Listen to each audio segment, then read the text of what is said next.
Did you know the United States is held together by a single river? Not politically, not culturally, but structurally. We're talking about the Mississippi River. And let me tell you, calling it just a river is the understatement of the century. It's a water highway, a grain conveyor belt, an energy corridor, and a global export engine. It's the hidden backbone for nearly a third of all U.S. shipping and the invisible infrastructure that helps feed half the world. If the Mississippi fails, America doesn't just struggle. It collapses. This is the story of what happens when the most important river in the Western Hemisphere dies. Most maps you see are misleading. They show the Mississippi as a simple blue line. But that line supports almost everything. Think about this. 92% of all U.S. agricultural exports soybeans. Corn, wheat, the entire food output of the Midwest travels down this river. 78% of all the grain America sends to foreign markets floats on its waters. If the river stops, global food prices don't just rise. They spike instantly. But it's not just food. The river is an energy superhighway. It hosts refineries and petrochemical plants, and it's the main route for moving about 20% of the nation's oil and gas. In terms of sheer weight, the Mississippi carries more shipping tonnage than the Panama Canal, the Suez Canal, and the Great Lakes combined. With our rail systems overloaded and the trucking industry facing its own crises, the Mississippi is literally the last affordable, high-capacity transport route holding the country's logistics together. So, how could a system this massive actually fail? It doesn't fail in one way, it fails in five. And if any two of these triggers happen at the same time, the system might not be able to recover. First, there's water level collapse. Drought, extreme heat, and a changing climate can cause the river's water levels to plummet. We saw this happen in 2022. Barges get stuck on the river bottom. Shipping grinds to a halt, and all that grain rots at the terminals while the global food market panics. A Mississippi at record low levels effectively turns the entire American Midwest into a landlocked island, cut off from the world. The second trigger is the exact opposite: flood collapse. Too much water is just as dangerous. A major flood can break the levees that have protected communities for generations. It would inundate farmland, shut down refineries, and contaminate drinking water for millions. It would sever rail lines and isolate entire cities. And when those petrochemical plants go underwater, you have a massive chemical disaster layered on top of a flood crisis. Trigger number 3 is port failure. The Mississippi River ends its journey at America's most vital port complex, the port of South Louisiana near New Orleans. If that port fails for any reason, a hurricane, a blockage, a strike, the consequences are immediate. Exports die, imports die. All of America's grain gets trapped upstream. Fuel shipments freeze. Barge traffic could back up for 1,000 miles. This port is arguably the single biggest critical infrastructure bottleneck in the entire United States. Fourth, a grid blackout along the river's spine. The Mississippi corridor is powered by aging electrical grids, fragile substations, and storm-vulnerable power lines with almost no backup systems in many rural areas. A major blackout along the river would kill the pumps that manage water flow, halt the refineries, shut down the locks and dams, and freeze all barge traffic. It would turn a living river system into a dead one almost overnight. Finally, the fifth trigger, a fuel supply chain collapse. Everything on the river runs on diesel. The barges, the trucks that meet them, the farm equipment that produces the grain, it's all diesel. The refineries along the river are what feed this diesel supply. If the diesel supply chain breaks down first, for whatever reason, then everything else along the river collapses right behind it. When the river fails, not all states will be affected equally. 10 states are particularly vulnerable due to their reliance on the river for their economy, industry, and basic survival. These are the states that would fall first, trapped along the spine of a dying giant. The stability we take for granted is far more fragile than we think, all resting on the steady flow of one mighty and vulnerable river. Let's break down how this catastrophe would unfold, state by state and then day by day. First, let's look at the 10 most vulnerable states, the dominoes ready to fall. Number 1 is Louisiana, the river's Achilles heel. It would face immediate collapse within just 24 hours. Why so fast? The port of South Louisiana, one of the world's largest, would die instantly. Refineries and petrochemical plants would go offline, crippling the nation's energy supply.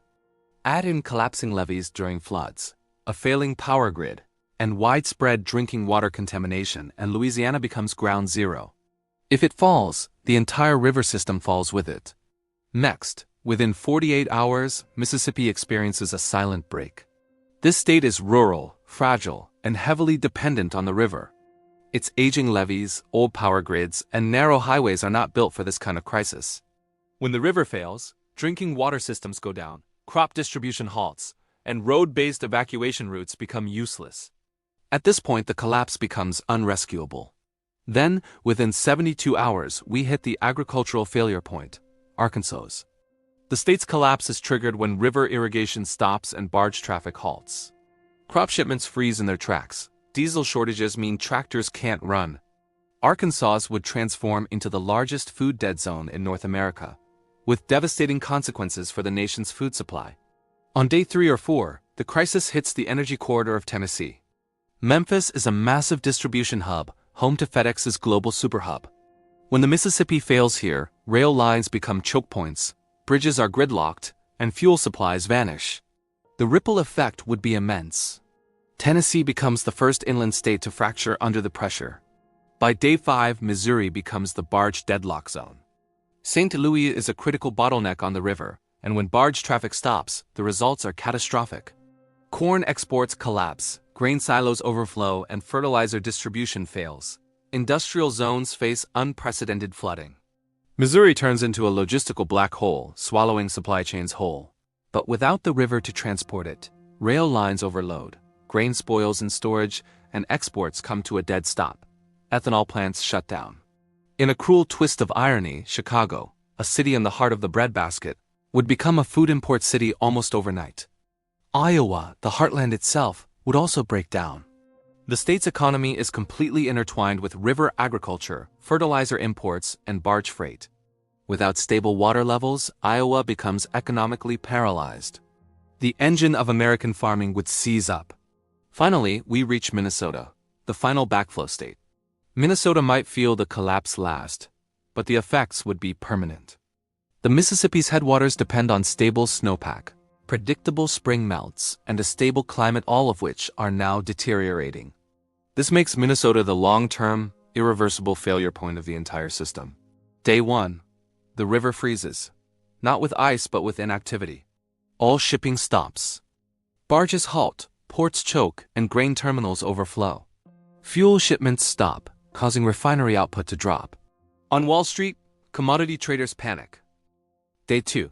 Agriculture collapses. The corn supply chain breaks. Soybeans pile up with nowhere to go. The rail system is pushed beyond its capacity. Ethanol production shuts down completely.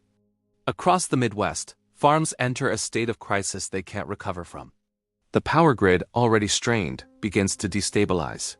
And worst of all, drinking water contamination spreads like wildfire. Louisiana becomes completely unmanageable. Day 4. The American Midwest becomes landlocked. The ports are gone. The barges are gone. Diesel fuel is a memory.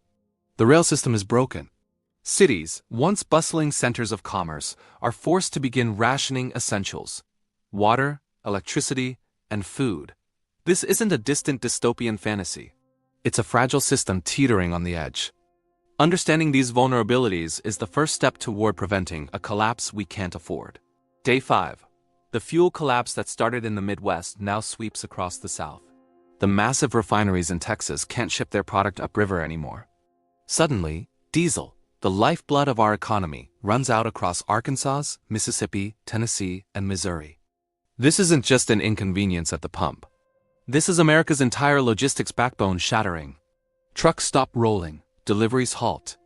The intricate web that moves goods across the country just unravels. The country is grinding to a halt, and most people don't even know why yet. Day 6. The consequences hit everyone, everywhere. National shortages begin. The beef and poultry that rely on grain shipped via the river? That supply chain is broken. Shortages hit the grocery stores hard. The fertilizer needed for the next planting season? It's stuck.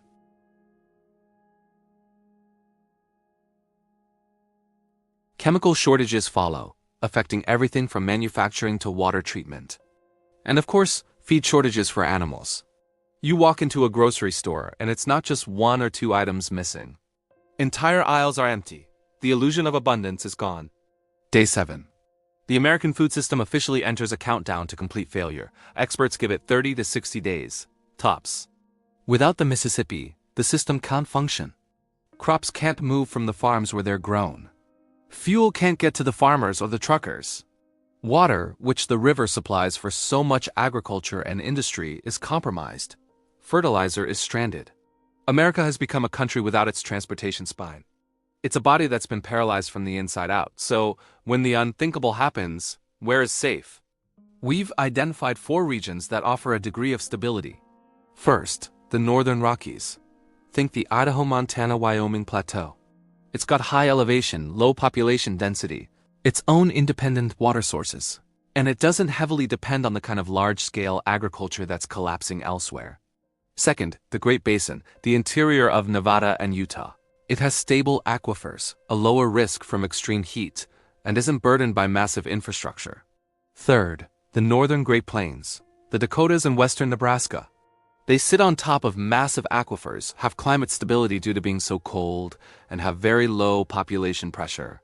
Finally, the Appalachian Highlands, covering West Virginia, eastern Kentucky, and western Virginia. This region has its own independent micro-watersheds and a low reliance on river shipping. Notice a trend? These aren't the glamorous, high-population states, but they are the resilient ones. Why is a Mississippi failure the real doomsday scenario? Because it cripples America without a single shot fired. It's not a conspiracy theory. It's the physics of our infrastructure. When the Mississippi dies, 30% of all U.S. shipping just stops. 78% of the world's feed grain and soybean exports, gone. 92% of our nation's agricultural exports, gone.